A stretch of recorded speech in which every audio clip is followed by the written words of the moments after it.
Okay, what's going on, people? It's your boy Brandon Brevon Towns, host of that show called Sports Plus Life. And you already know what's going down today, so guess what? Huh? Turn it off, turn it off, turn it all the way off, boy. All right, I'm going to try to be as upbeat as possible because I'm just going to have to give y'all the straight up real today. I mean, like I do every day, but I'm going to be pretty blunt today. But again, allow me to reintroduce myself. My name is Brandon Brevon Towns, and this is Sports Plus Life. This is that sports show that discusses the hottest topics in sports that need to be discussed about, and we have a whole lot of life that need to be talked about. I mean, I promise you that. I hope everybody is doing as well as they can, trying to live as normal as you can. I mean, what else can you say? I mean, ever since I did my last show last Wednesday, and within 24 hours of doing my last podcast, boy, things have changed. Things have totally changed. The sports world as we know it has come to a complete halt, which really has pissed me off. But at the same time, what are you going to do? But it is Monday, March 16th, 2020. And let me be the first one to say, fuck 2020. And I said I'm going to be blunt, and I mean it. I'm about done with 2020 already. And we only 2.5 months in. I mean, I am sick of 2020. It's funky-ass weather, the tragedy with Kobe, now this punk-ass virus that has stopped everything that most human beings in America find near and dear to their heart. So I guess without further ado, let's get to it. I mean, where else do we start at? I mean, like I said, ever since my last show, which was last Wednesday, what was going on is, I was already not happy about the things that were going on as far as people trying to compete, play these basketball games and so on and so forth, these football games from the XFL in stadiums without any fans. And I specifically said in regards to the NCAA tournament, I'm damn near ready to just say they might as well just cancel the whole damn tournament.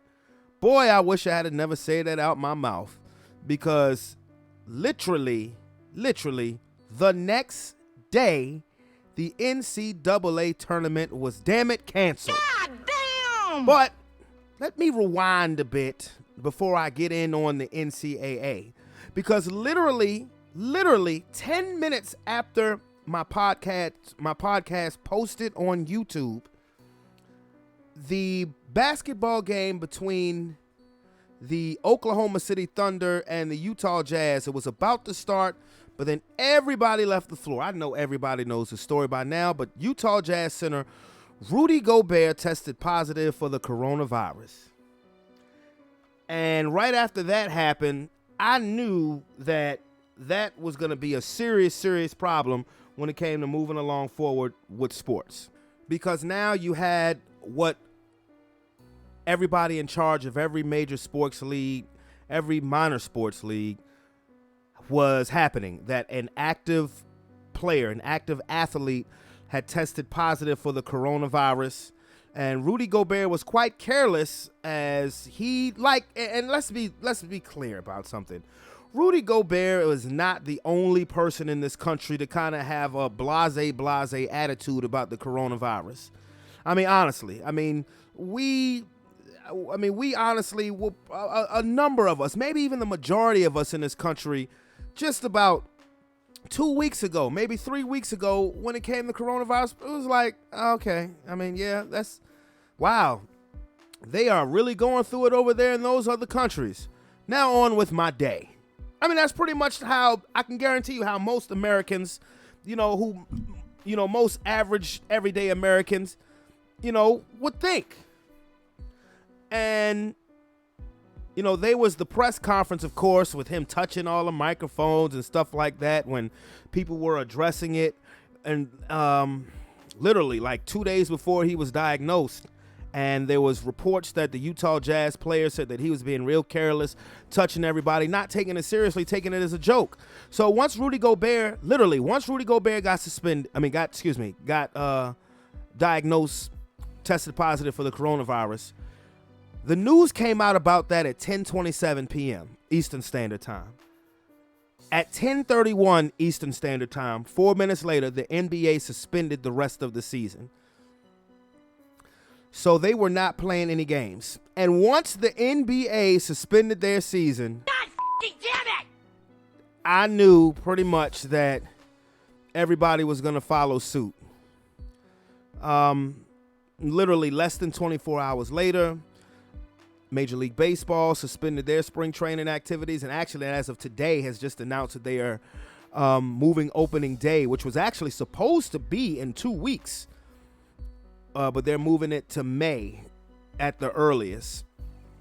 The NHL has suspended its season, NASCAR, golf, tennis, pretty much everything has just shut down. And then the next day, while there was still, I think, one conference tournament game being played in the Big East, all of the other conferences said, okay, no, we're not going to continue playing our conference tournament. We're just going to award whoever is the top seed the championship trophy. Like for the ACC, Florida State ended up technically winning the ACC because they were the top seed, even though they had never played a game in the tournament. They were the 1 seed. They were supposed to play on Thursday the next day because, of course, the top 4 seeds get the double bye. Virginia was supposed to play Thursday. That didn't happen. They canceled the rest of the conference tournaments, and then ultimately, a couple hours later, ended up canceling the whole tournament. That's my problem right now with the NCAA. Okay, you did responsibly the right thing as far as stopping play. Instead of deciding to go through playing in empty gyms and whatnot, you did the correct thing. But why did you have to cancel the entire tournament? Why didn't you do what all of the rest of the major American sports leagues, because that's what the NCAA is. They can front and say we're about college education. They're a business. They're a business that makes damn near just as much money as the NBA and the NFL, and this is their time that they make the most money. The 3-week NCAA tournament makes about $1 billion during that time period. So why in the world would you just cancel it? Why wouldn't you postpone it and maybe revisit it in May? I mean, why? Why wouldn't you revisit it in May? You still do Selection Sunday, which was supposed to be yesterday and was nothing. You still do Selection Sunday. You still give the teams their schedule per quote unquote per se. You could still do their 4 regions and then just revisit it. And, we hope and pray that 7-8 weeks from now, really less than that, everything will start to chill out. And then you could run the tournament from there. I mean, people were coming at the NCAA criticizing them about why was still a Big East game being played, blase. And look, let's get one thing clear. I'm gonna be pretty blunt and realistic about everything, because what we have grown accustomed to in our lifetime has come to a complete stop. And people are making the NBA out to be a hero. No, they're not. Okay, the NBA, honestly shouldn't be praised and glorified. Oh, they were the first organization to step up and shut everything down. Adam Silver shut everything down. Actually, the NBA was not the first organization to shut everything down. The smartest in the building was actually the Ivy League. Go figure. The college conference with Princeton and Harvard and Yale in it. Yeah, those smart motherfuckers. They are the ones who actually shut everything down, because before the tournaments, before championship week had even started being played, the Ivy League said, nope, we're not playing. We're not playing our conference tournament because of this outbreak, and we're just going to award the top seed to our men's and women's department of those tournaments, the championship. They were the first ones. Now, the NBA was lucky enough to be unlucky enough to have the first active professional athlete catch the virus, and then they acted accordingly. Yes, they did. But let's not get it twisted. The NBA was still out here trying to get their money. Literally, Golden State and the Nets were supposed to play in an empty arena the day after Rudy Gobert got found tested positive for the coronavirus. Okay, so don't think the NBA wasn't trying to get its money. They had just gotten on board with the we're gonna play in empty gyms scenario. Like I said, they were the lucky ones to get unlucky and have a player test positive for the coronavirus. And then they did what they had to do, the responsible thing, particularly with Rudy Gobert acting so irresponsible. And now Donovan Mitchell, his teammate of the Utah Jazz, catching the coronavirus. We found out that there's been a referee in the NBA that's caught the coronavirus, a player for the Detroit Pistons. For the CAA college tournament, there was a referee who had the coronavirus. There's a minor league baseball player in the New York Yankees farm system who has the coronavirus, so on and so forth. Okay, I get all that. But like I said, life as we know it in terms of what we have become accustomed to in the world of sports has ceased. It's halted. Life as we know it, as to it being beginning the middle of March and children being in school, has ceased, has halted. Schools are shut down for the next couple of weeks nationwide. Now, me personally, as far as Henrico County Public Schools, because that's where my son goes to, I don't necessarily agree with it, and I'll explain why. I understand. They say they're shut down until March 27th. I think no way in hell they will be going back to school March 27th. I think the minimum they will miss will be at least a month. I believe they'll be back in school April the 13th. And literally their last day of school was just this past Friday the 13th. But I do believe that they will get a month out of school. And where I think it does not make sense is just simply because unless you declare martial law or, a complete countrywide, nationwide lockdown, I really don't see where this is beneficial. Not necessarily for the elementary school kids, but I'm thinking about, as of right now, the children are supposed to be in school. I'm thinking about the high schoolers that has the car, who, and we know, because we were teenagers ourselves, we think we're indestructible. I'm thinking about the high schoolers with a car who doesn't have to go to school for the next couple of weeks, even though the schools are sending work and whatever, because schools have shut down. Mind you, adults are still going to work. Unless you're working in a sports arena, possibly the airport or bus station or anything like that. I know me, I gotta go to work tomorrow. You know what I mean? But outside of a total nationwide shutdown, which is very possible, like I said, I'm thinking of the teenagers who just are ready to turn up. If you look at the Henrico County website, when the text message came and you had to click and connect online and you saw that the county was closed until March 17th, and then you saw the replies, you just saw a bunch of students that were just hype as hell.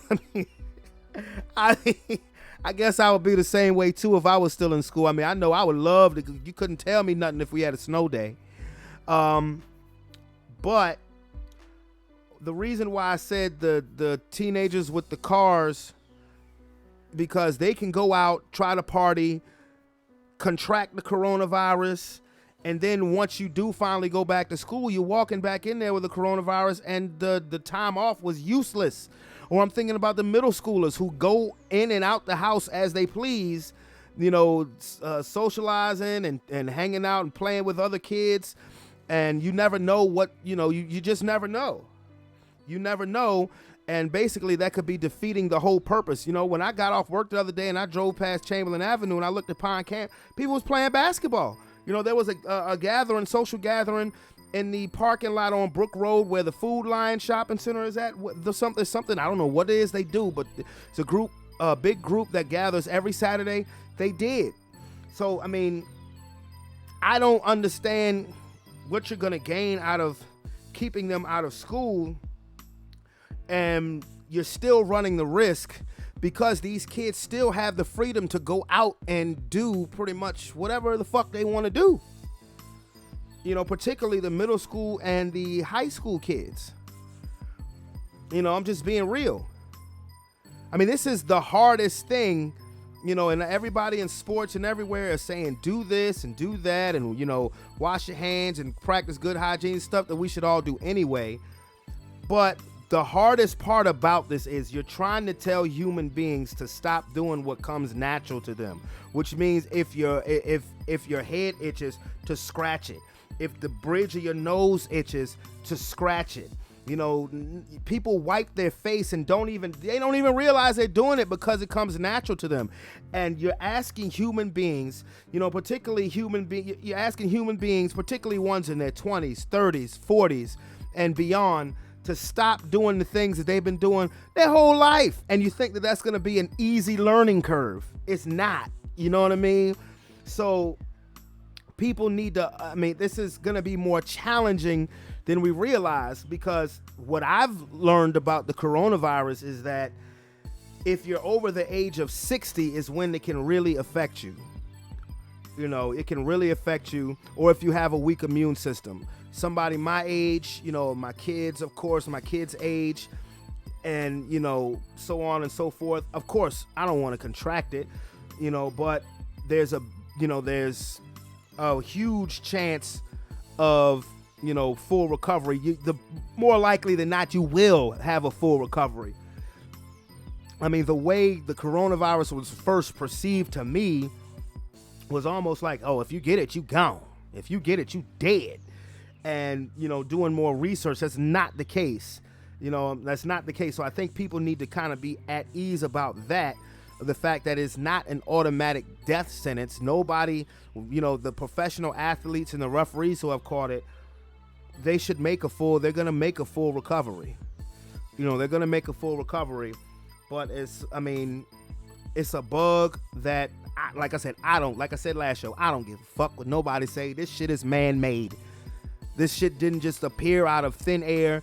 It's almost like, you know, whoever in that Chinese lab had the flu, and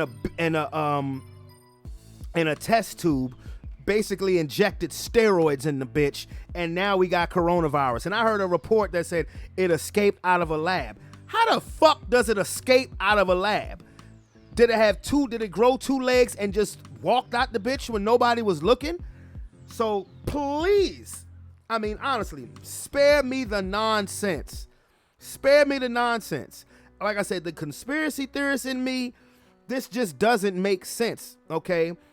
You're looking at population control, you know, you're looking at potential new world order. These are events that is happening, particularly in this country, that we ain't seen before in our lifetime. You know, and you know what they're trying to do is keep people from being in mass and large gatherings. Well, that's not as easy as you think. One, because people are hard-headed. There are a lot of people out here, including myself. I don't want to live scared. I want to live responsible, but I don't want to live in fear. You know, I don't want to live afraid. You know, avoid human contact as much as possible. I mean, okay, that's cool. You know, elbow pound, whatever, instead of, you know, the dap handshake and everything else. But even that then is like, to some people, it just comes natural. I saw a dude at the gas station that I hadn't seen in a minute. I had to remember quickly, pound up. Okay, yeah, you know, before, you know, I dapped him up. I said, elbow pound. There we go. You know what I mean? But you're asking people to this is something that we haven't seen before. So it's going to be, you know, if you want, which is why all of the sports stuff is being suspended, because they don't want large gatherings of people in one area. Well, this is human nature, bro. When you tell people that there's a potential lockdown, of this, that, and the third, but you don't want more than 100 people gathering up, you tell people that, and where's the first place most people are going to go? To the grocery store. I mean, as many people think different, people think alike. And why I say the grocery store, if you have seen, I'm pretty sure you've seen what some of these grocery stores have looked like over the past 4 or 5 days. They've been freaking packed. Toilet paper is about to be the new crack because niggas is going to be trying to just go and buy it. I mean, they're going to be selling toilet paper like they selling weed. Yo, dog. Hey, dog. Hey, dog. Hey, look, listen up, dog. I know you looking for that charming nigga. All right, look what I'm going to need you to do, bro. I'm going to need you to come back to the Kroger over here. I'm going to need you to come back at like 6:30 in the morning, and then I want you to come to the loading dock, my nigga. Then I got you, bro. I got you, dog. All right, and that's going to be $20, $20, bro. Give you a 4-pack, $20, bro. That's all I can do right now, cuz. That's what it's going to come down to. That's what it's going to come down to. I'm serious. So, the only live sports this weekend was the UFC, and man, what a time to cash in. And I'm not a UFC fan. I was watching that shit on Saturday. Yes, I was. It was from Brazil. It was in an empty arena. Now, the funny thing is, it was in an empty arena, and one of the commentators was like, everybody, the crowd needs to make some noise. I'm like, what crowd? But still, it was good to see, which is why the next topic that I am going to talk about is why I appreciate it today, because it is something of normalcy. I'm going to get to it in a second. But as far as the NBA goes, this sucks. Straight up, this sucks. Particularly as a Laker fan who ain't seen the Lakers in the playoffs since 2013. And now we finally clinched the playoffs, and now here come the coronavirus. Ain't this about a you-know-what? I'm like, come on, man. So what I've heard today is that the NBA is looking to perhaps resume the season possibly in mid to late June. Now, I mean, if they do, that's great. I think the regular season is over, unless this thing dies down immensely, where in the next month maybe we can resume play. But resume play for maybe 2 weeks, to get the playoff contenders their legs back, and then you move to the playoffs. Me personally, what I would like to see is maybe the beginning of May, them just bump the regular season and just go straight to the playoffs. Because I'm just wondering how they're going to work that as opposed to the next season. Because thinking about it, if the NBA resumes in mid-June and you have the playoffs, which is 2 months, they're taking it into August, right? Okay, that's cool. So once you have a champion crown, literally 2 months later, you gotta get ready for the next season. Now, if they want to pull that off, that's cool. Because one thing I will say is this: I don't want to hear shit about nobody and no load management. And you ain't nobody playing now. So when they do proceed with the season, everybody should be healthy. Everybody, because you got whether you're self-quarantining or whatever, there's no excuse. I don't want to hear nothing about no load management. You got it. You got all you could bargain for. But as far as the NBA goes, this really sucks. It really does. But the next subject I'm going to talk about today is the beginning of free agency in the NFL. Yeah. And I'm telling you, I'm appreciating this so much right now because, like I said, with normal life as we know it, when it comes to us sports fans being pretty much kicked in the nuts and us not being able to do anything, and I'm looking on my TV, I'm looking on the guide on my TV, and I'm saying either to be announced or something that happened back in 2010 being aired on television. It's like,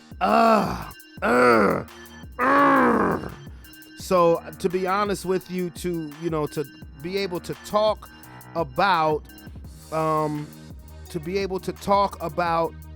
just sports in a league that honestly has, not trying to be funny, has lucked out in terms of what we're going through and how, they shouldn't miss, nobody should miss a snap. We pray, we hope, and we pray that nobody's going to miss a snap. They're not going to have to push back anything. And people are kind of fussing at the NFL about, well, why are you starting your season? You should push back the start of your league year. For what? Why? Niggas ain't starting, games ain't supposed to start playing next weekend. I feel bad for the XFL. I feel sorry for the XFL because they had to cancel the rest of their league. The XFL was kind of popping. It was. I feel bad about that. But everything else, man, it feels good to talk about free agency and football. Okay, so where do we start? Okay, let's see. Where do we start? All right, Derrick Henry, league's lead in rusher, got franchise tagged today by the Tennessee Titans. Shaquille Barrett, league's leader in sacks, got franchise tagged by the Tampa Bay Buccaneers. Justin Simmons, star safety for Denver Broncos, today also met the franchise tag. Dak Prescott, quarterback for the Dallas Cowboys, met the franchise tag, had to be franchise tagged today. And what is it called? A transition tag or exclusive tag, something new that they came up with, maybe with this past collective bargaining agreement, which just got agreed upon yesterday. So we don't have to worry about that. I was telling my homeboy Eddie, he ain't got to worry about no work stoppage in football, not due to no CBA, that's for damn sure. But I've named these players in order for a reason. While the rest of the sports world and the sports TV world is pitching a bitch because the Dallas Cowboys franchise tagged Dak Prescott, I was naming players who actually accomplished shit last year. You could say that's a shot at Dak or the Cowboys, whatever. I'll get into him in a minute. Okay, Derrick Henry carried the Tennessee Titans to the AFC Championship game. Okay, and he got franchise tagged. Meanwhile, on the flip side, Ryan Tannehill just got a 4-year contract worth over $100 million with about $61 million guaranteed. Ryan Tannehill met the bag for so much of Derrick Henry's hard work. I'm serious. Ain't that something? Yeah, I mean, yes, for so much of Derrick Henry's hard work, it got Ryan Tannehill a 4-year contract worth $118 million. Man, and Derrick Henry got franchise tagged. I mean, you go ahead and you put a franchise tag on the best running back in football, at least last year, and you give a great contract to a mediocre quarterback. Hey, it is what it is. Shaquille Barrett was signed by Tampa Bay last year after coming from my Denver Broncos, where he started his career, won a Super Bowl championship. That's right, I added all of that in there. But he had a 1-year prove-it deal on his contract last year with the Tampa Bay Bucks. 19 and a half sacks later, I think he proved it. He got franchise tagged. I really hope that my Broncos come to terms with Justin Simmons, because that dude is a special safety. I'm glad we made the trade to get A.J. Bouye, but now we need to take care of Justin Simmons. I believe you still have up until the 15th of June to come to a long-term agreement, excuse me. So now we come to Dak Prescott, who, they put the franchise tag on him where he would be making anywhere between $30 and $33 million. Everybody's upset. They're pissed off, saying Dak should sit out the year. He should pull a Le'Veon Bell. Let me explain something to you. Do I think Dak is being treated fairly? Absolutely not. I mean, I don't think Dak Prescott is an elite quarterback. I don't think he should get, if he's looking for $40 million a year, that's laughable. But keep in mind, last season, Dak Prescott made $2 million. $2 $2 million. Now, he could make up to $33 million this season. Like I said, it's between $30 and $33 million. Do you really think he's going to sit out this year? No, he's not. You know, when you're getting pretty much a $30 million raise just for one season, now, do you have any, security with a franchise tag? No, you don't. You have security for one season. That's it. So it is messed up because he has been their most durable, their most consistent, player. And he's been a model citizen, and the Cowboys have, given the bag to people who have issues off the field, a.k.a. Ezekiel Elliott. So, yes, Dak is being treated like crap. But you can see the writing on the wall. I mean, look, Jerry Jones never wanted Dak to be the starter in the first place. He could say whatever he wants to say, but he still wanted his good old boy, Tony Romo, to be the man back in 2016. Dak was a fourth-round draft pick who has definitely outperformed his contract. Do I think that he is? Do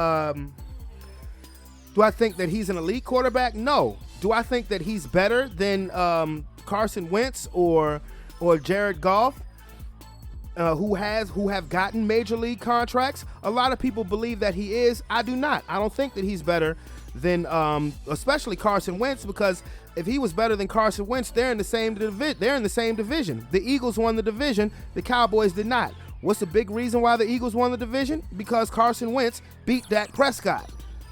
Okay, and Jared Goff has been to a Super Bowl. Carson Wentz, before his injury in 2017, was going to be the league MVP. I do not think Dak Prescott is better than those two quarterbacks. But I don't think that they're that much better than him. I do not. I don't think Dak Prescott is better than Matt Ryan. No, I don't. Okay. I don't think Dak Prescott is better than Deshaun Watson or Russell Wilson. He damn sure ain't better than Patrick Mahomes. I don't think he's better than Lamar Jackson. I just don't. But I don't think Jerry should treat him like chopped liver either. Okay, I mean, that's just straight up. I do think Dak Prescott is better than Ryan Tannehill.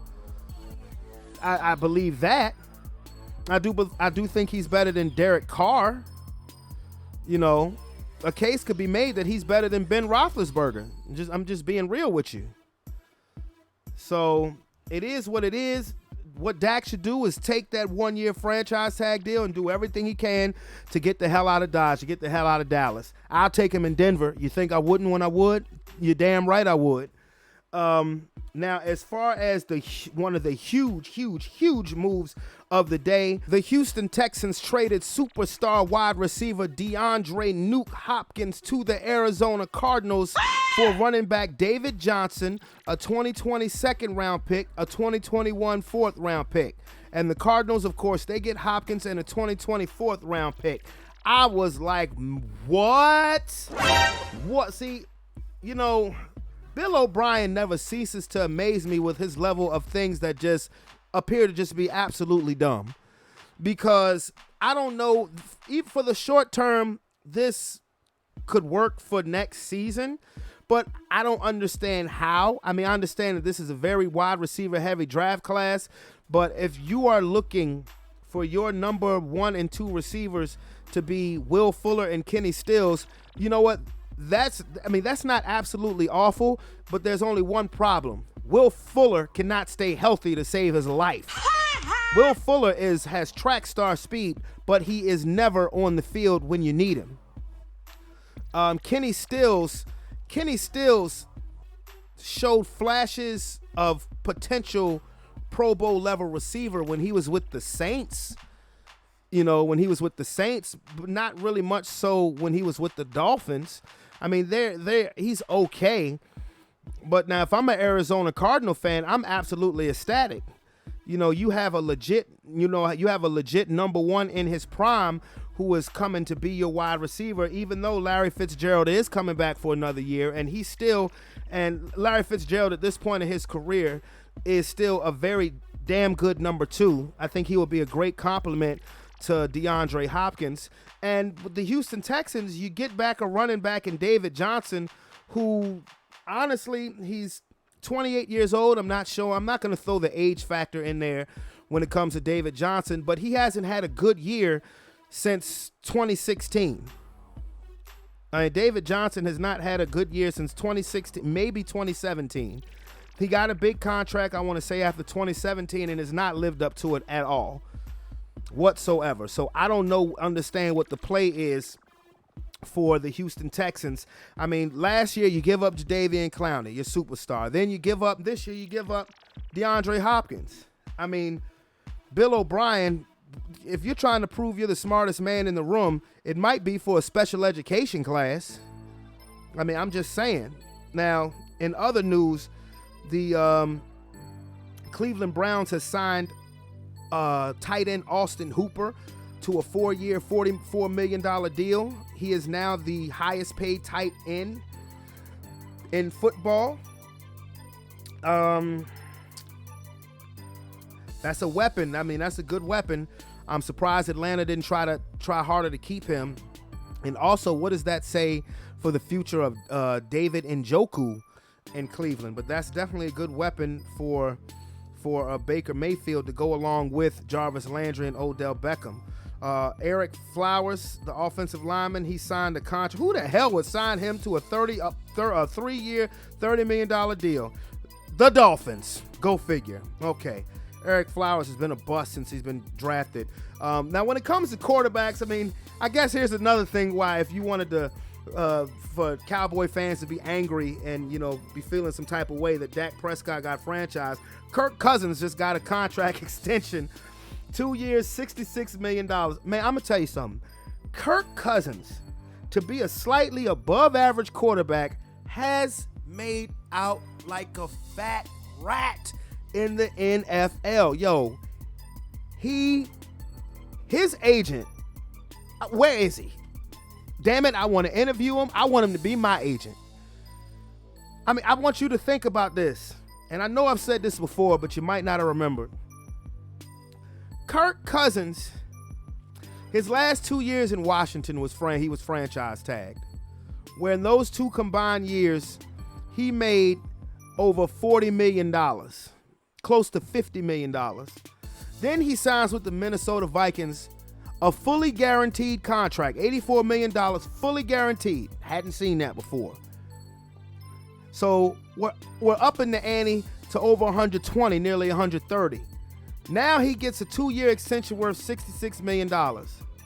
Who is his agent?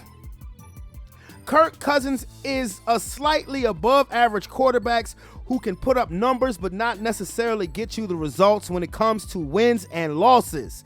And this dude keeps cashing big ass checks. I mean, I'm like, wow. I mean, Kirk Cousins has the best agent in professional sports. I mean, he has to. Bradley Roby, he had his prove-it deal last year with the Texans, and they rewarded him with a 3-year contract worth $36 million. So good for Bradley Roby. Wouldn't have been mad to see him come back to Denver. The Jaguars, who are in total rebuild mode now, they traded A.J. Bouye to the Broncos. Now they have traded Calais Campbell, who was in the running for Defensive Player of the Year just 2 seasons ago. They traded him to the Baltimore Ravens for a 2020 5th-round draft pick. Now, Calais Campbell, who is getting a bit long in the tooth, but is still a very, very, very effective defensive tackle. I think that's definitely a boost to the Baltimore Ravens defense. And we should definitely see what happens as far as that is concerned. The Buffalo Bills, they signed Josh Norman to a 1-year, $6 million deal. Norman no longer Redskin. I think pretty much this is another prove-it deal for him because I think Josh Norman is on his last leg. He got a super contract from the Redskins. He played it out. Well, they released him. I think he had a year left. But, Buffalo is a up-and-coming defense. Josh Norman may benefit with playing alongside Tre'Davious White, who may very well be the best cornerback in football. Definitely top 3. With Stephon Gilmore and Jalen Ramsey alongside with him. So, notable free agents that are still out there from my Broncos, Chris Harris. Wish we would sign him back, but don't see it happening. Also, Derek Wolfe.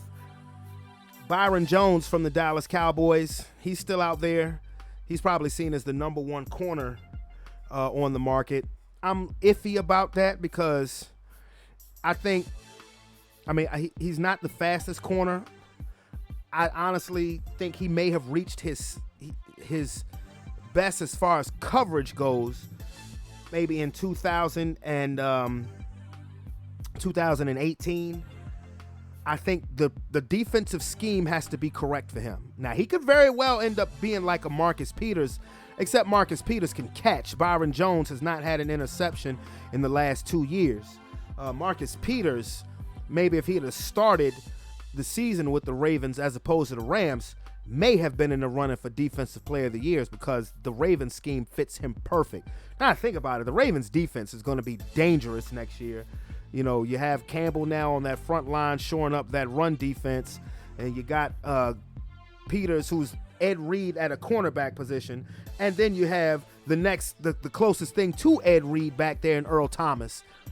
So the Ravens defense is going to be pretty dangerous next year. Now, as far as, the $1 million question that everybody wants to know, and I've avoided this on purpose because I wanted to talk about it separately. Where is Tom Brady gonna go? Where is he gonna go? Well, people, you're watching the dominoes fall now. Now, I have said I don't believe he's leaving New England. I'd have to see it to believe it. There was talk about Brady going to Tennessee. Well, we know that's not going to happen now with Ryan Tannehill's contract. The Indianapolis Colts, heard that one. They're talking to Phillip Rivers because Phillip Rivers and Frank Reich, who is the coach, Frank Reich was a positions coach for the Chargers. Of course, Phillip Rivers has been the quarterback for the Chargers since 2004, so they have history. And I don't care what anybody says, Tom Brady is not going to go to the Los Angeles Chargers. The 49ers have come out and said they are not interested in Tom Brady. Scratch that off the list. He's not going to the Chargers because he is not going to he's not going to play in the same division as Patrick Mahomes. That's not going to happen. And he's not going to play for the Cowboys, who just franchise tagged Dak Prescott. And if Dak decided to hold out and wait till the midnight hour to do so, which I wouldn't be mad at, they're not going to. Tom Brady will have been signed, sealed, and delivered to somewhere, or either staying in New England, which thus is either two options, okay? He's either going to stay in New England, which I truly believe, or as I said about 2 months ago, he's going to go to Tampa Bay. All of a sudden now, all of these sports heads and experts are saying on TV what I have been saying for about 2 months. Look it up. Go look back maybe about 6-7 episodes ago, maybe around the playoffs, where you saw when they lost to Tennessee. And I said this. I said, some people are saying Brady is shot. Others are saying he didn't have any weapons in New England. And I said, well, if he wants to prove that he's not shot, the team that I could think with the most weapons is Tampa Bay. And Jameis Winston is a free agent. And you have Mike Evans, Chris Godwin, O.J. Howard, Cameron Brate. There's to be desired at running back, but you have Perriman. Tampa Bay is loaded. Bruce Arians is a quarterback whisperer when it comes to coaches. Tom Brady, if he does not play in New England, will be a Tampa Bay Buccaneer. I said this at the beginning of this year. So the rest of you people who are out there in sports talk land who have national shows and whatnot, you're late. You guys are late to the party. I have been said Brady to the Bucks. Even though, to be honest, I don't think he's going anywhere. Biatch. I don't. But Florida don't have no state taxes. They don't have state taxes. They don't. Sunny. Not on the beach area, too, so they don't really get hit by hurricanes and shit like that. I'm just saying. They're in the northern part of Florida. Oh, no, that's Jacksonville. And we know he ain't going there. But still, you get what I'm trying to say. You know, kind of look like something maybe a little time won't do, you know? And it's so funny that I looked down at my phone and I saw one of my bros, one of my best friends in the world, Calvin, called me. He's a Tampa Bay Bucks fan, and I had told him a couple months ago about Tom Brady possibly going to Tampa Bay. But how you feeling about that, brother? No, I don't want Tom. I don't want this Tom Brady. Maybe 07, 08, 2013, something like that Tom Brady. But no, not this Tom Brady. I mean, I respect him and what he's done, but no. No, I don't want Tom Brady. And the crazy thing is, I think Bruce Arians, you know, maybe think that he's good enough to where he can pull that off. But if they were to get Tom Brady, the first thing they would have to do is they have to spruce up that offensive line. Yeah, and I look at it like this. You know what I'm saying? Like, the way the NFL, like, I understand that, you know what I'm saying, there's a certain level of respect that he demands or should get as far as, you know, building a team around him and doing all that, like, wanting to continue his career like Brett Favre did, you know what I'm saying? A lot of great ones do it, you know what I'm saying? Very rarely do the great ones know when to stop, you know what I'm saying? Just like Brett Favre, he didn't know when to stop, you know, and it cost you a year or two of rebuilding. You know, you'd be a year or two behind, you know what I'm saying? Mm-hmm. And Bruce Arians, he's one of them older coaches, so he's coaching from a different era that everybody was enamored with Tom Brady. You know what I'm saying? Like, coaches like him and John Gruden and like we say, even Marvin Lewis, he come back, like they take him in a heartbeat. Even if he was in a wheelchair, they take Tom Brady. You know what I'm saying? Because he's Tom Brady. Right. And I get that, but as a long time Tampa Bay fan, you know, watching us get something close to that's good. You said some more? Get some watch us and rebuild and have somebody come and tear it apart. You know, I don't want to do that again. I mean, Jameis Winston, he's not perfect. I would take Jameis Winston.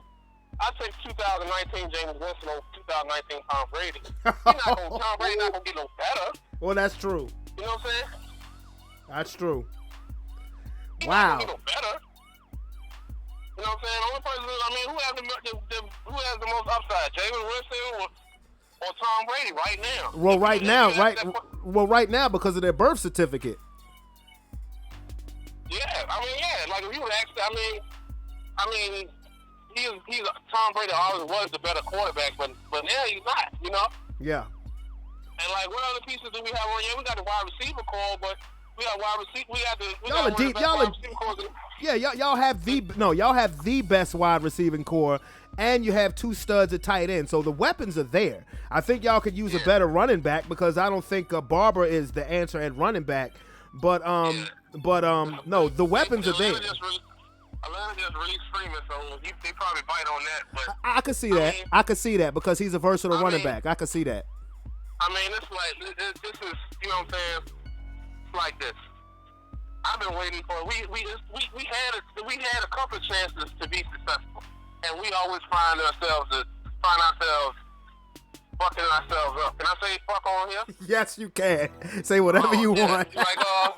Like back on, like for 10 years been going through this. You know what I'm saying? For almost 20 years. You know, like, you know, we put a team together. Tony Dungy comes in, puts the team together. We make the playoffs. Like a couple of times, we lose to the greatest show on turf. They fire Tony Dungy or something like that. If I remember correctly. And I just want to make sure that you know what I'm saying, I remember correctly, because you the stats guru. Ain't that what happened? Well, what happened is Tony Dungy put the team together. They lost to the greatest show. They lost to the greatest show on turf in the NFC Championship game. They lost 2 years in a row to the Eagles. Then they fired Tony Dungy and got John Gruden. You know, they got over the Eagles hump and won the Super Bowl. They were a perennial playoff team. Yeah. Got rid of him. John Gruden come in. We win the Super Bowl, and for that I am thankful. But things start to change. They get rid of him, hire Rasheed Morris. Rasheed Morris builds we put together a nice, young, hungry team. Yeah. We went 10-6. Josh Freeman. Missed the playoffs thanks to Calvin Johnson with the catch and shit. The next year, we did have a bad year, but they said, okay, fuck the nigga, you know what I'm saying? Get him out of there. Bring in Greg Schiano. Now, on the roster that Greg Schiano he inherits, almost everybody he gets rid of goes on to play in or at least win a Super Bowl. Almost everybody. We have Darrell Reeves. Oh, yeah. You know what I'm saying? Yeah. We had Michael Bennett. Yeah. You know, we had Lou Garrett Blunt. Akeem Talib. Talib. Akeem Talib. We had a 1-2 punch with Vincent Jackson and what was his name? Mike Williams? Mike Williams, yeah. Remember him? And Vincent Jackson was there right as Mike Evans first got there too. Yeah. Mm-hmm. He got rid of all of them. And where did he go after that? To New England. And then you know what I'm saying? And then we trying to get what New England don't want? No. Well, not to mention that after Schiano, they dirtballed Lovie Smith. That was terrible. And then we dirtballed Lovie Smith. Lovie Smith got a 4-12 team. The next year he went 6-10. They dumped him for Dirk Cutter. Whatever his name is. I mean, and this, we're not talking about, it's all for people that don't know or listening. You know what I'm saying? Lovie Smith at the time was a well-respected coach. Absolutely. You know what I'm saying? Took the Bears to the Super Bowl. Took them to the Super Bowl. He, just like Tony Dungy, he kept those teams, what's the word? Kept them respectable. Competitive. Yeah, he kept them respectable. Respectable and competitive. That's one thing I don't know what it is. I mean, about the NFL, it's like we'd rather get rid of a guy that keep us competitive for so many years and then try to bring somebody, you know what I'm saying? Rarely does that work. You know what I'm saying? Like, we were the only team that, has there ever been another team that, well, you probably could fact check it, but has there ever been another team that has been competitive to a certain level and then they bring in a new coach and all of a sudden, boom, they win except for us? Yeah, but those teams were all-time great. The 49ers, when Bill Walsh stepped down, George Seifert came in and won another Super Bowl. He left. Well, yeah, that's what. Yeah, he wasn't fired, but when Bill Walsh stepped down, but as far as actually firing a head coach and then having another coach come in and then winning the Super Bowl the next year, Right. no, I don't think. I think y'all are in a league of your own with that one. Yeah. And it's crazy because remember they traded for John Gruden. You know, kind of like what the Clippers did to get Doc Rivers from the Celtics. You know, they had to send Oakland draft picks and cash for John Gruden. You know, and that's why it was kind of poetic justice that the Bucks beat the Raiders in the Super Bowl. Right. My team, I feel like, you know what I'm saying, what goes around, I believe two things in the world. You get what you pay for, what goes around comes around. And, you know, some of these franchises, you can say I'm superstitious, are snake bitten and they'll never have, you know what I'm saying, they always going to be paying a debt, you know what I'm saying, and that's just how we are, you know what I'm saying? Yeah, I mean, yeah, because I think, you guys are in a league of your own with that because, the 49ers, Bill Walsh left, Pittsburgh, Bill Cowher left, and then Mike Tomlin took over. But, as far as... They left. You guys are in a class of your own with that one. And you can even say with the Cowboys, like Tom Landry. Tom Landry got fired, but they weren't competitive for those years. I think the Cowboys may be the only other exception. They got fired, and then they went on. They didn't win right away. They didn't win Super Bowl right away. They fired Jimmy Johnson. They brought in Barry Switzer.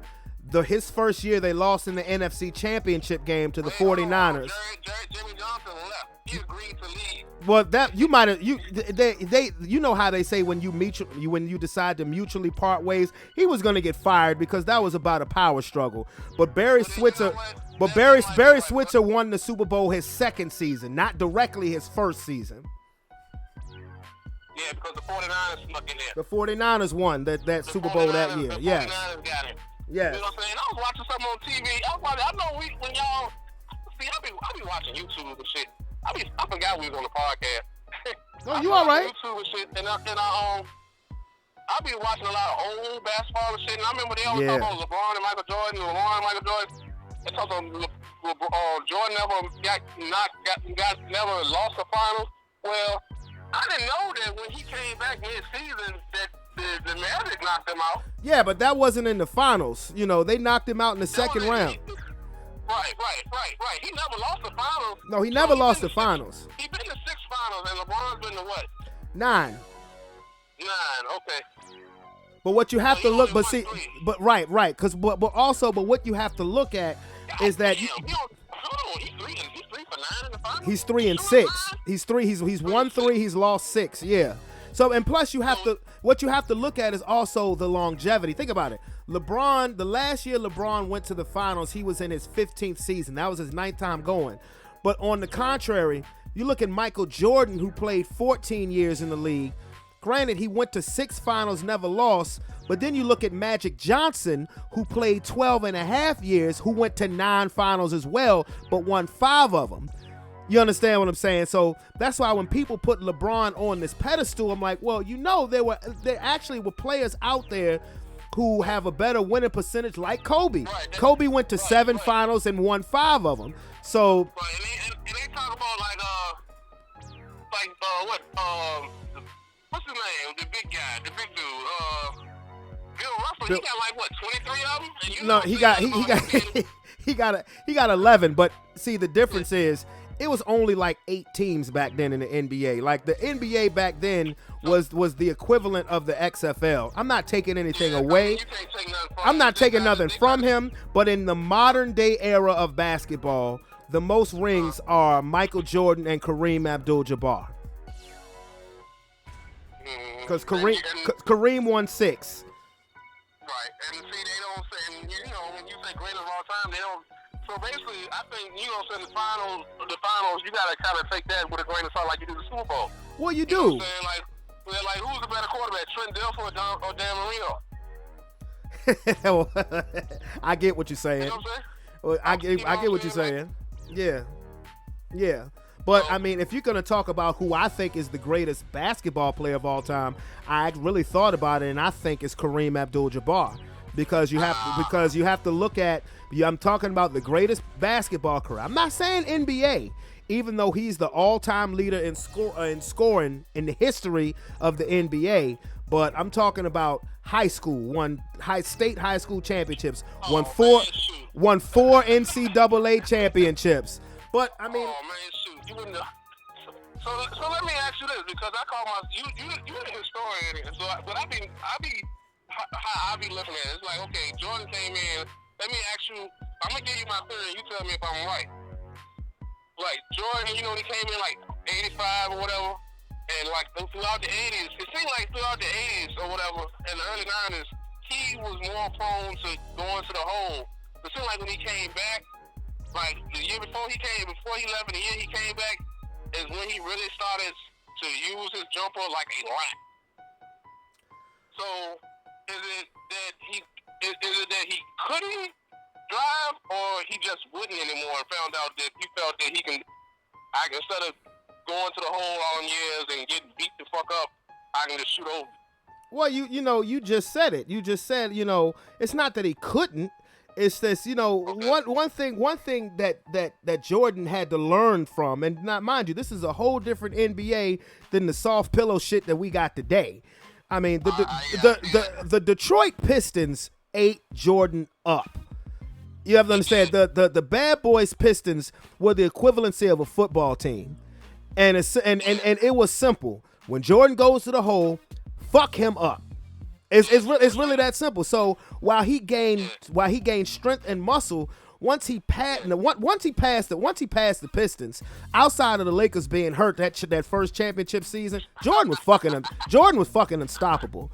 No, I'm saying Jordan was unstoppable. Now when he came back from baseball, mind you, he's a little older, but Scottie Pippen, he's a little older, and Scottie Pippen is also a little better.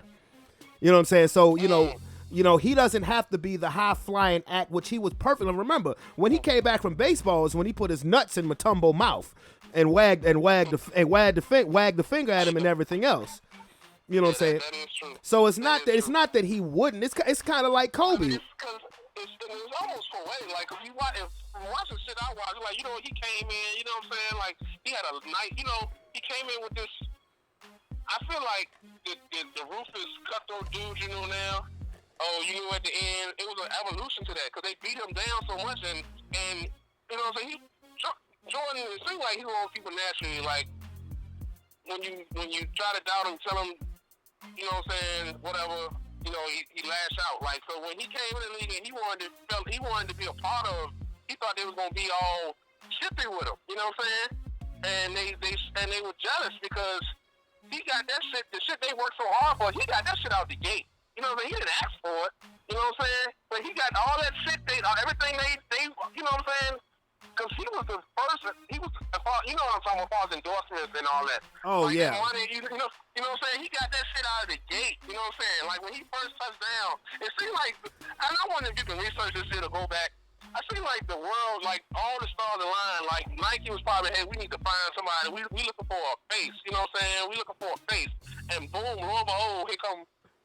You know what I'm saying? Well, yeah, well, yeah, because, I mean, before, people have done, see, when Jordan came in, Jordan, what he did is he reaped the benefits off of Magic Johnson and Larry Bird because, Converse was the big shit when it came to shoes, before Nike, grabbed Jordan and took off. So, because Magic and Larry, they had the shoe deals and, they were the marketability for the NBA because Dr. J was getting old.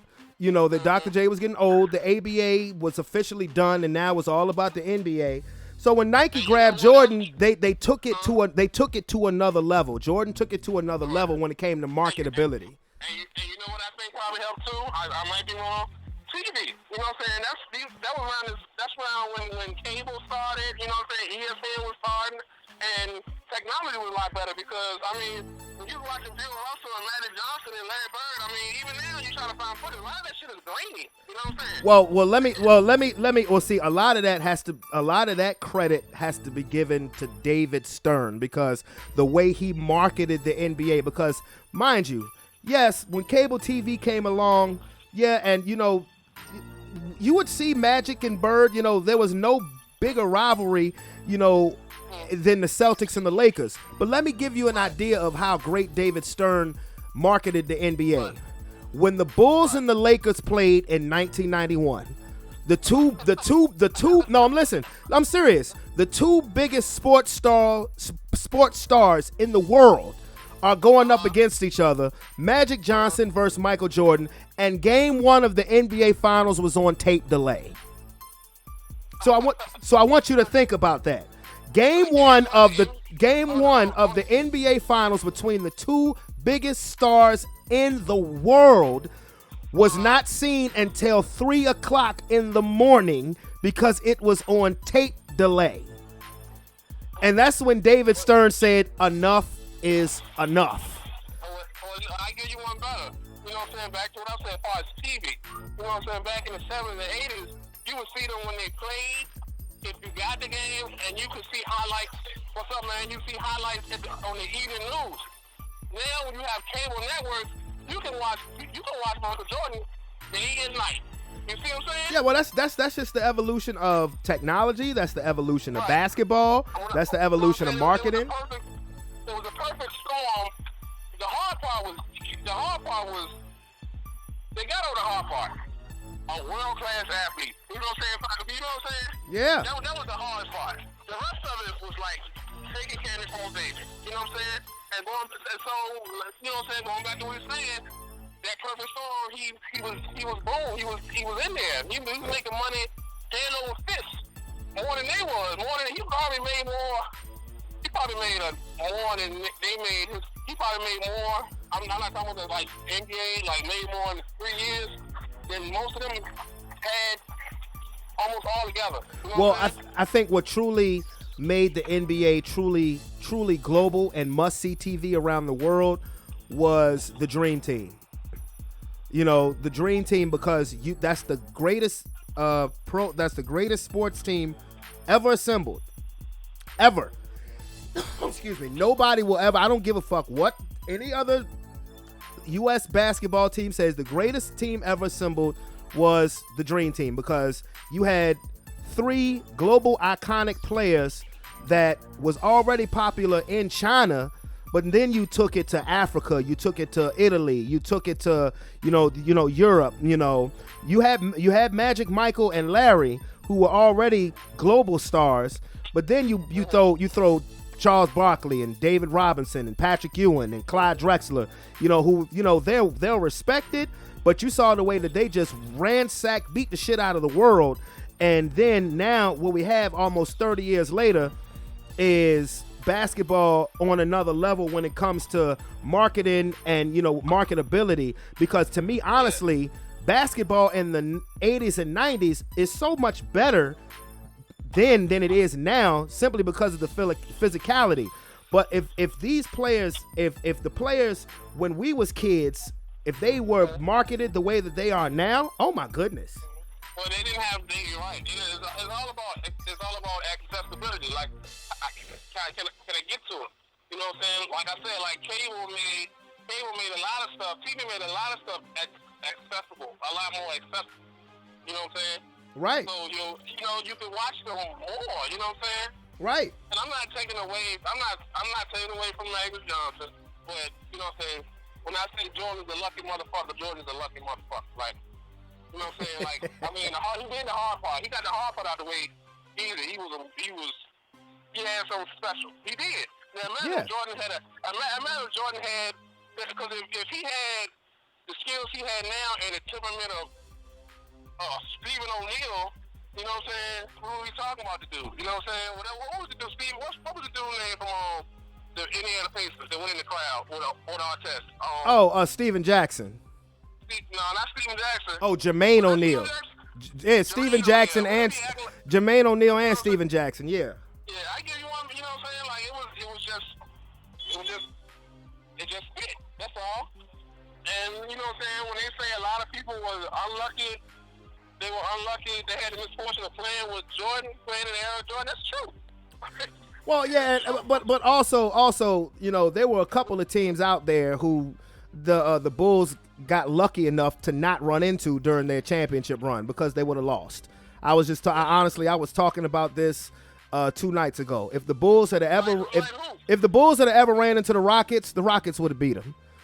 If the Bulls had at any point during their 6 championships, had they ever ran into the Houston, so who beat the Rockets?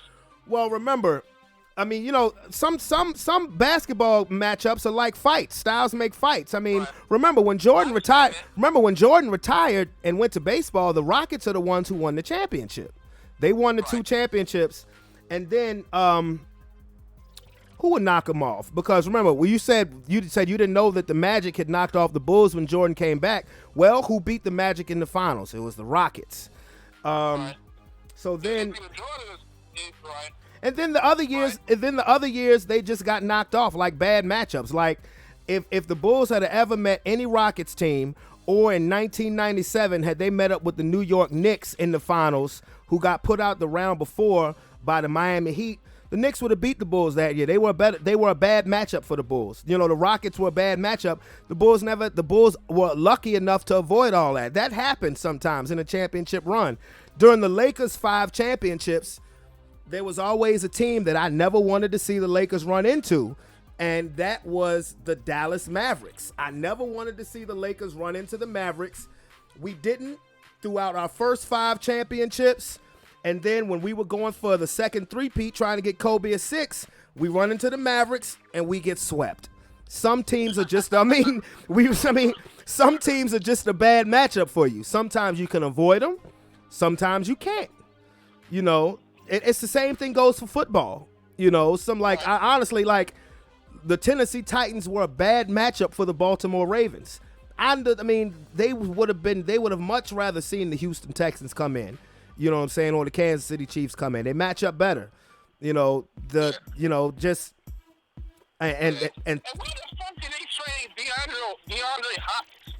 Bruh, I was talking about that earlier. I don't know. Man, I don't know, man. Hey, he got some Belichick in him, boy, don't he? Yeah, but he doesn't get the results. For David Johnson. David Johnson. He must know something we don't. No, he don't. I'm going to tell you that right now. No, he don't. Because, I mean, I know that this is a wide receiver heavy draft coming up. But, I mean, say you draft a player and he doesn't pan out and you depending on Will Fuller and Kenny Stills. Both of them are on the last year of their contract. And Will Fuller can't never stay healthy. So I don't get that one. But this is a tier 1 player. Right. In their prime. This is a top 5 wide receiver. Exactly. It won't like he had the little answers like OB Land, like I don't know. I don't get it. Yeah, I don't get that one because Hopkins was just as quiet. You know, Hopkins took the mantle from Andre Johnson and was doing his thing. You know, for the Texans. He must got an injury or a kneecap getting ready to fall off or something. I don't know, but I mean, if I was a Cardinals fan, I would be a little lit. You know, because you got him. You know, get them a quarterback. Yo, you don't like Kyler Murray? No, I don't think he. I mean, I'm not. You know what I'm saying? I'm not body shaming nobody, but you do have. I just think he's. I think he's too short. I just think he's too short. I think he can play football. I don't think he can play that position. You know what I'm saying? I think. You know what I'm saying? Well, I mean, if he. I might be wrong. If he adopts the Russell Wilson mentality as far as playing quarterback. All right. Yeah. You said Russell Wilson? I said if he adopts the Russell Wilson mentality. We got 100 papers left. Yeah, but even Russell. But I mean, look at Russell Wilson. Russell Wilson is 5'11". He's what? Well, Russell Wilson is great. And they built different, you know what I'm saying? Like, oh yeah, he's built very different. I mean, all they're gonna do is run a college offense, and now they have a legit number 1 receiver. Larry Fitzgerald is coming back, even at his age. He's a legit number 2. He's a good compliment. You know, he's a good compliment. My man's is at work, but you know, that's my dog. No, I said that Larry Fitzgerald will be a good compliment to Hopkins, at least for next year.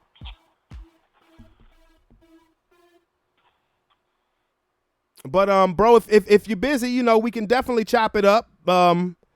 This is definitely. Yeah, my bad. I'm at work. I'm trying to shut it down. I'm gonna call you back a little later. All right? Yeah, man, and no, it's okay. When this is done, I'm definitely gonna send you the link. So yeah, but definitely hit me up a little later. All right, man. All right, bro. Oh, man, that was a first-time guest of the show, but that was my boy Calvin. He's a Tampa Bay Bucks fan, but we just talk sports, man. You see how we went off the Bucks and just went into basketball and back to football. But anyway, you know, it's just good to talk sports and not just talk this bullshit that's going on amidst our world. So with that being said, where the buzzer, where the buzzer, where the buzzer? So again, I pretty much put the life topic at the beginning of this show. If you have faith and, you know, you trust the Heavenly Father above, then just know that everything is going to be okay. And I'm not going to live my life in fear. And no matter what's going on, whether this is a plot or whether this is just something that's just weird. So, but anyway, again, if you have not hit that subscription button, definitely go ahead and hit that button. This is your boy, Brandon Brevon Towns. This has been another episode of Sports Plus Life. Everybody stay safe. Everybody stay healthy. I'll check y'all later. Peace.